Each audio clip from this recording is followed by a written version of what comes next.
Instead, the head of the Naval Board of Inquiry immediately announced it was absolutely certain that Forrestal's deaths could be nothing else than a suicide. But there are clues that may suggest a more sinister possibility. What they didn't mention was that his attending physician and the night orderly were off that night, and scuff marks were found at the base of the window, suggesting signs of a struggle.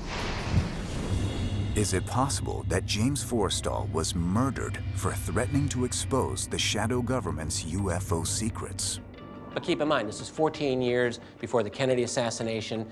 Who in America is going to question the United States Navy investigation of this? So whatever they were going to say is what was going to go and play for the media, and that's exactly what happened. No one questioned it. After that happened, everybody else in Majestic 12, kept their mouth shut. However, in the wake of Forrestal's death, it becomes increasingly difficult for the government to control reports of UFO sightings, which increased dramatically in the next few years. In the early 1950s, the number of sightings actually doubled every month. One such sighting allegedly occurred at a military installation in Forest, Ohio, the very same base where the Roswell debris and alleged life forms were supposedly stored back in '47. Wright-Patterson Air Force Base, 1955. During the 1940s and 50s, a woman named Norma Gardner works in the Foreign Materials Division at Wright-Patterson. Over the course of a year, Norma Gardner catalogs approximately 1,000 different items from UFO crashes. Now, she photographs and tags each one. Now, one day, she witnesses a cart being moved from one room to another.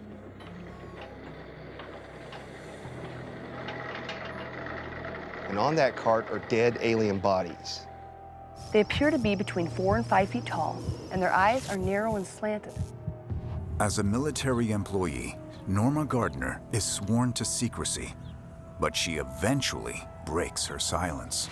It's on her deathbed that she confesses her story. She claims, "Uncle Sam can't do anything to me once I'm in my grave." About 6 months later, she passed away. And Norma's story about Wright-Patterson Air Force Base is not an isolated one.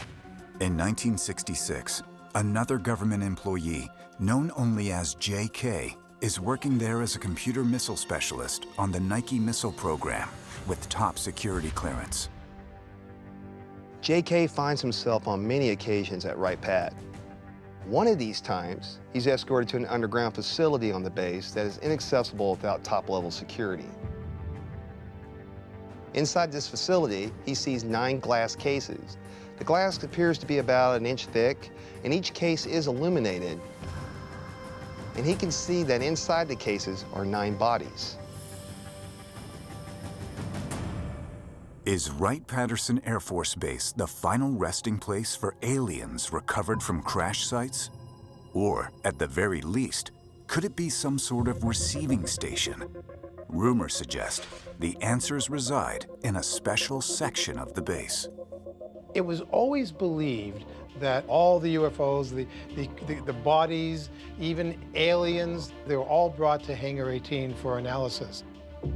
In fact, the late Senator Barry Goldwater, who had a secret clearance, he tried to get into the UFO material at Wright-Patterson Air Force Base. Barry Goldwater was a United States Senator.